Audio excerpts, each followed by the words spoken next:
Hello दोस्तों, हिंदी की बिंदी channel में आप सभी का स्वागत है। तो दोस्तों, आज के इस वीडियो में आप सभी के लिए बहुत ही महत्वपूर्ण टॉपिक जो है मैं लेके आई हूँ। कल मैंने आप सभी को शब्द रचना के बारे में बताया था। तो शब्द रचना के अंतर्गत मैंने आप सभी को 3 चीजें बताई थी कि जो शब्दों का निर्माण होता है वो किस प्रकार से होता है। तो इसके लिए आपको जो शब्दों के निर्माण के लिए चीजें जरूरत होती है वो है उपसर्ग, प्रत्यय और समास।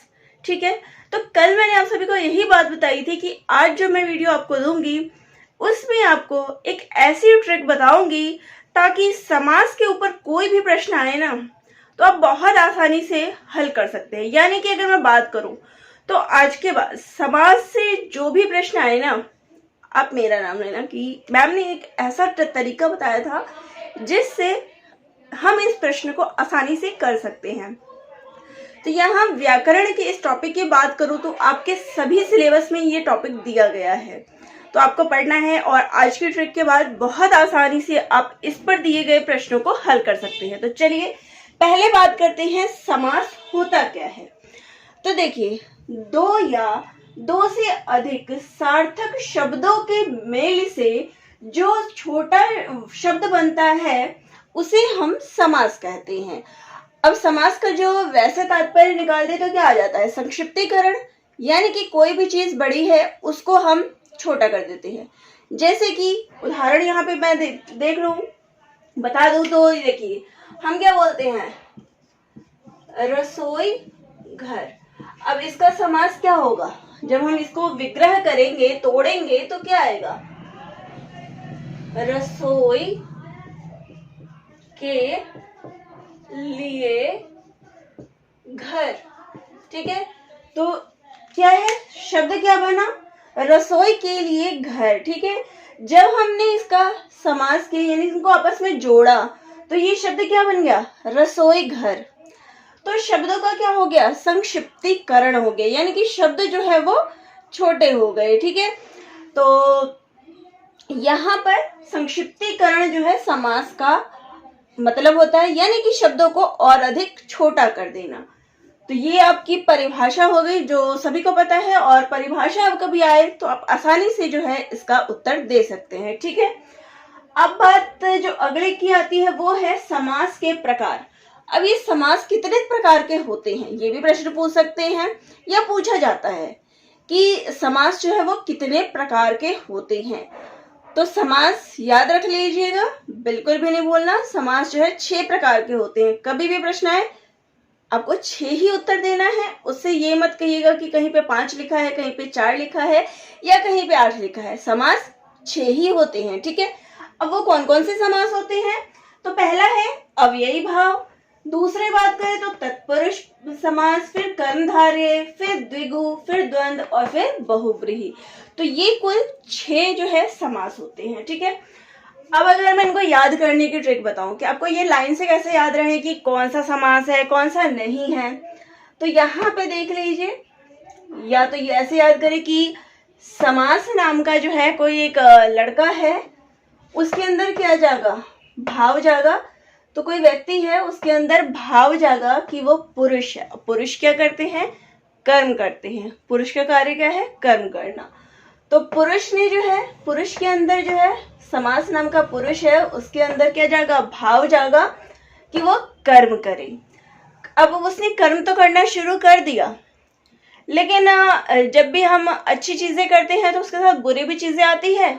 उसने कर्म किया लेकिन उसके साथ जो है दगाबाजी हो गई, यानी किसी ने उसके साथ दगा कर दिया।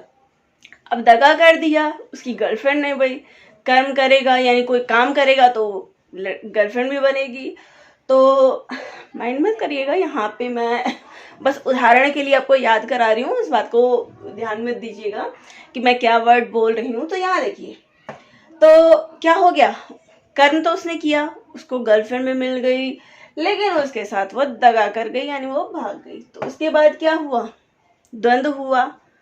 दगा तो किया, तो जब दगा होगा, दगेबाजी होगी तो क्या होगा, लड़ाई होगी, द्वंद्व हो गया। किसके साथ हुआ द्वंद्व, ये सारा चीजें चल किसके साथ रहे, तो बहुव्रीहि, तो बहू के साथ जो है, उसकी बीवी के साथ जो है इसका द्वंद्व हो गया। ठीक है, यहाँ पे मैं अगर करंट वाली सिचुएशंस की बात करूँ तो चलिए करंट से जोड़ के इसको मैं याद करा दूँ। तो देखिए, समास नाम का एक पुरुष है, यहाँ मैं नाम नहीं बोलूँगी, उसने उसके अंदर भाव जागा कि चलो जैसे एसडीएम वाला केस है, चलिए मैं आपको एसडीएम से ही जोड़ के बता देती हूँ ये चीज़।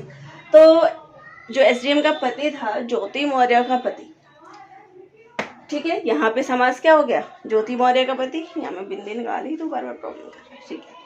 तो ज्योति मौर्य के पति के अंदर क्या जागा, भाव जागा, वो पुरुष है, कर्म कर सकता है, अपनी बीवी को पढ़ा सकता है। तो उसने क्या किया, उसकी पढ़ाई कराई, लेकिन वो दगा दे गई, दोनों के बीच द्वंद्व भी हुआ। और ये सारा द्वंद्व किसके साथ हुआ, तो बहू के साथ, यानी उसकी जो बीवी थी उसके साथ ये द्वंद्व हुआ। तो अब आपको आसानी से याद हो जाएगा कि ये क्या चीज़ है। अब फिर भी यहाँ प्रश्न आता है कि हम अलग अलग कैसे पहचानेंगे। अब आपको अलग अलग समास जो है कैसे पहचानना है, मैं इसकी बात करूंगी। तो सबसे पहले आता है अव्ययी भाव। तो भाव जगह, अब अव्ययी भाव क्या होता है, इसके ऊपर बात कर लेते हैं। अब मैं अलग अलग आपको लिख के, तो चलिए यहाँ मैंने सारे समास जो है लिख दिए हैं। तो अब आपको मैं बारी बारी से बताऊंगी कि आपको इसको याद कैसे करना है, ठीक है। तो सबसे पहला हमारा जो समास आता है वो क्या है, अव्ययी भाव। भाव जगह अव्ययी भाव। अब अव्ययी भाव में आपको क्या देखना है, यथा, भर, अनु, निर, आ, प्र और प्रति। तो जैसे ही शब्दों में आपको जो भी आपको दिया गया हो, उसमें आपको ऊपर ये जितने भी दिए गए हैं, यथा, भर, अनु, निर, आ, प्र या प्रति, जैसे ही ये शब्द आपको दिखे, आपको क्या लगाना है, अव्ययी भाव समास। उदाहरण देखते हैं, यथा शक्ति, तो क्या आ रहा है इसमें, यथा अव्ययी भाव हो गया। प्रतिदिन, तो प्रति आ रहा है, प्रति यहाँ भी है, तो क्या हो गया, ये अव्ययी भाव, ठीक है। उसके बाद क्या है, आमरण, आ रहा है, यहाँ भी है, यहाँ आ रहा है, तो ये क्या हो गया, अव्ययी भाव समास, ठीक है। तो इस प्रकार से जहां शब्दों में ये ऊपर जितने भी लिखे हुए हैं वो शब्द आए, वहां पे आपको क्या करना है, बिना देखे भाई अव्ययी भाव लगा देना है। तो ये हो गई आपकी पहली ट्रिक, ठीक है। अब बात करते हैं सेकंड नंबर, भाव किसके अंदर जागा था, पुरुष के अंदर। तो हमारा दूसरा क्या है, तत्पुरुष समास, ठीक है। तो तत्पुरुष में क्या आएगा, का, की, के, को, में, पर, के लिए, यानी कि आपने जो है कारक पढ़े होंगे, के, की, के, जो भी पढ़ा हुआ है कारक, तो जितने भी कारक होते हैं ना, वो सारे किस में आते हैं, तत्पुरुष समास में, ठीक है।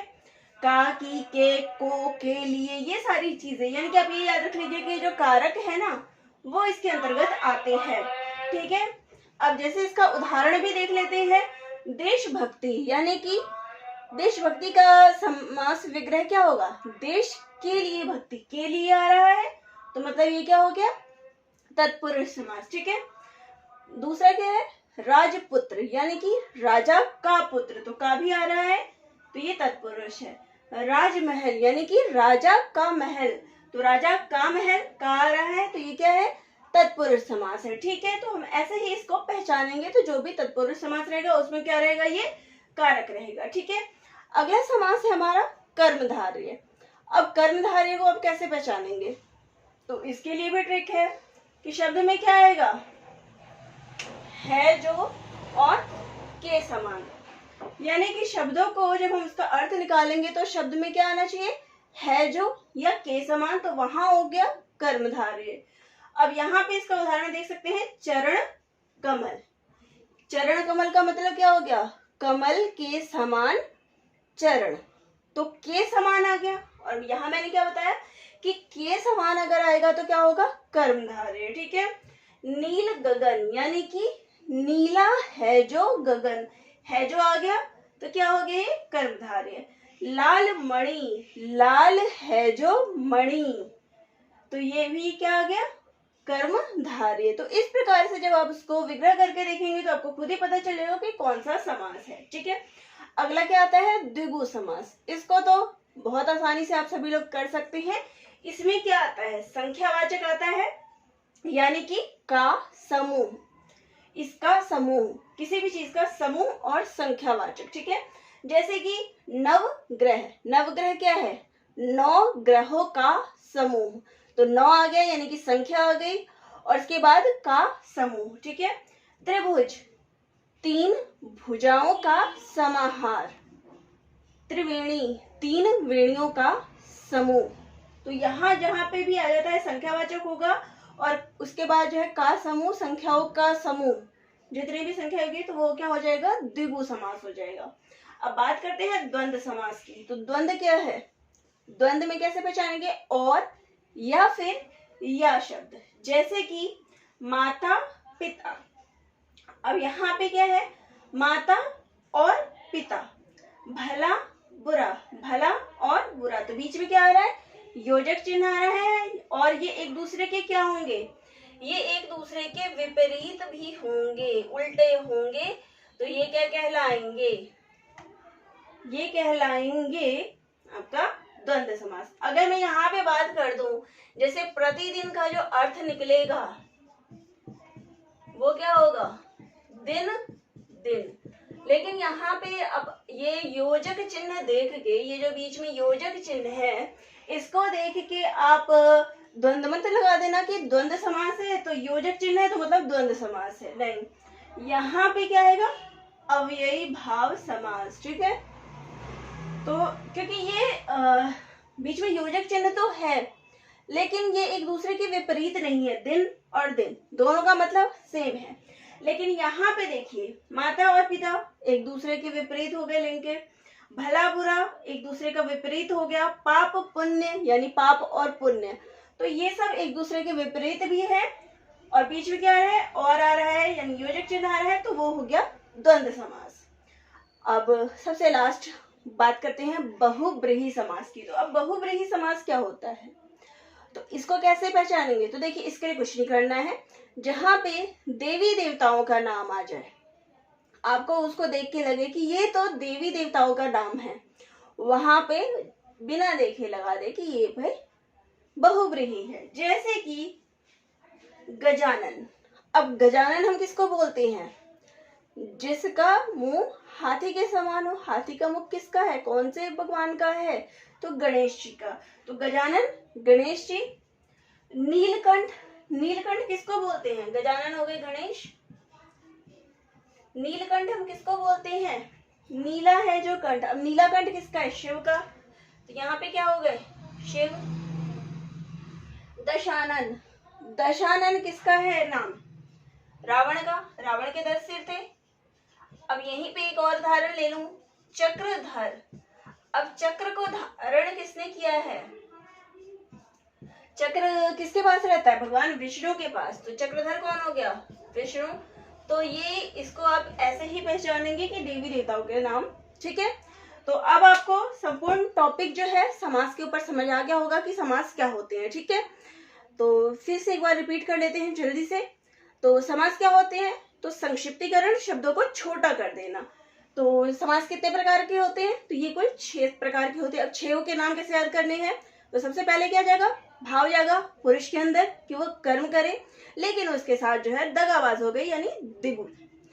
तो दगाबाज हो गई, तो फिर क्या हुआ, द्वंद्व हुआ। द्वंद्व उसने किससे किया, अपनी बहू से यानी बीवी से। तो ये जो है 6 प्रकार हो गए। अब 6 को कैसे पहचानेंगे, तो अव्ययी भाव, जिसमें यथा भर अनु निर आ प्र प्रति ये आएगा, ये हो गया अव्ययी भाव। तत्पुरुष जिसमें कारक आएगा। कर्मधारय जिसमें है जो या के समान आएगा तो वो कर्मधारय हो गया। द्विगु संख्यावाचक का समूह। ठीक है।